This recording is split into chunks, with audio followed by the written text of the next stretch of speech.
Welcome to Intro to Philosophy. I'm Tom, and this video is going to tackle the topic of what is philosophy. This is a big question, but the general translation of the term philosophy really means the love of wisdom, right? But as far as like what is philosophy, trying to answer that, that's a really hard question to answer. And part of that is because philosophers disagree about what counts as philosophy, right?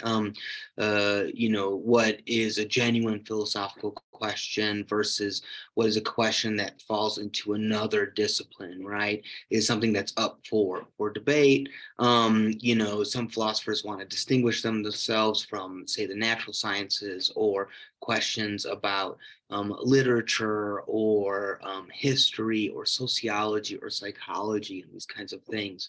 And as we'll see, there's a lot to that kind of distinction. And philosophy is carved out as its own kind of academic discipline with its own kind of unique topics. But the easiest way to really get a handle on this is by looking at the sub-disciplines of philosophy, right? So what specifically do philosophers talk about? So this class is broken up into three main kind of units. The first one is dealing with metaphysics. This is one area of philosophy that deals with the nature of reality, right? There are kind of two main questions in metaphysics, and they are what exists and what is it like, right? So, what kinds of things really do exist, and then what is their nature, right? What are their attributes? What's a kind of an accurate depiction of those things? So, some examples of this are things like the existence of God, right? Does God exist? That's a metaphysical question. And then, if you think that God does exist, then there are questions about what's God's nature, right? How do we understand evil in the world if God is all powerful and these kinds of things? Those are questions about the nature of God, right? Those are also metaphysical questions. But the existence of things is a big topic. Things like, does the soul exist? Right? Questions about whether there's an afterlife is a metaphysical question. Questions about, say, for example, karma. Some people believe, what you put out into the world comes back to you. That's a metaphysical kind of assertion, right? All those kinds of, if you think there are energies, if you think that everything is just material, right? If you're a physicalist, that there are only material things that really exist, that is also a metaphysical position, right? So the metaphysical debate that we will focus on the most is the debate around free will, right? We'll ask whether or not free will actually exists, whether or not people do in fact have the power to make decisions of their own volition. But that's the realm of metaphysics, right? It has to do with the world, right? What's the nature of the world, right? What's the nature of reality? The second main unit that we will cover is epistemology. Now, epistemology is another subdiscipline of philosophy that deals with theories of knowledge, right? It's really the study of knowledge. And so there, really, the question is, what is it to know something about the world?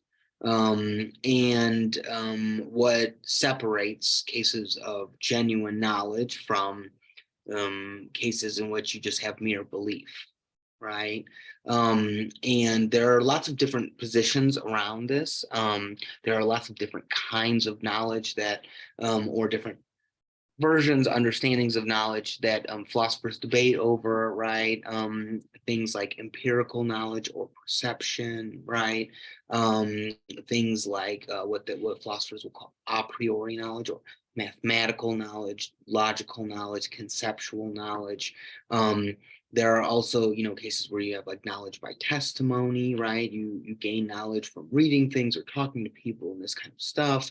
And then but there is debate about like what really justifies the knowledge you have. The two main positions that we will cover are empiricism and rationalism. right? Empiricism is a very simple idea that basically knowledge rests on experience, right? The way I know that there's a computer in front of me is because I see it, right? The reason why I know that I'm talking right now is because I hear myself, right? This kind of stuff. It's very kind of like friendly to the natural sciences and what have you, right? That observation is the ultimate kind of justification for our claims about the world. Rationalism will claim that it's really reason that allows you to grasp the truth about the world, right? And so, for example, you can notice that if you can see an object, right? Say you see a car, your friend's car, right? And you come back the next day and you see a car similar color, similar shape, but it's all smashed up, right? What you'd want to say is that it's not a different object, it's the same object that's changed, right? Well, the rationalist is going to say that your reason is kind of guiding your senses to make that kind of assertion. And so it's really like your conception of a car and your understanding of the fact that cars change over time and are begin to get into accidents and this kind of stuff is what allows you to interpret your experience in such a way to give you knowledge about the world, right? But anyways, that more about that to come. The last unit is ethics, right? And ethics is something that we're probably most familiar with, which is, the distinction between right and wrong, good and bad. And in philosophy, we deal with ethics at the level of ethical theory, right? So it has to do with how we know what is right and what is wrong, right? And what is the distinction between right and wrong? And how are we justified in thinking that the way in which we make that distinction is the right way, right? So different people might have different senses of what's good and bad, or different senses of what's right and wrong. Well, which one is right and why, based on what? And different ethical theories give you different kind of basis for making ethical judgments, right? And so those are the three main kind of topics. Philosophy also tends to deal with logic and some other, there's lots and lots of sub-disciplines in philosophy. There's philosophy of science, there's philosophy of mind, there's all kinds of social political philosophy, lots and lots of stuff, but these are kind of like the main headings, and that's why we cover them in the intro class.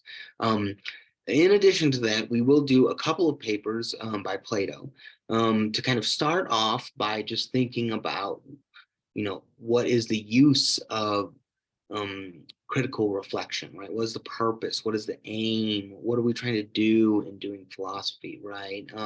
And Plato really thinks a lot about, that he kind of weighs philosophy very heavy, right? He thinks it's very, very important, right? And so we'll look at that.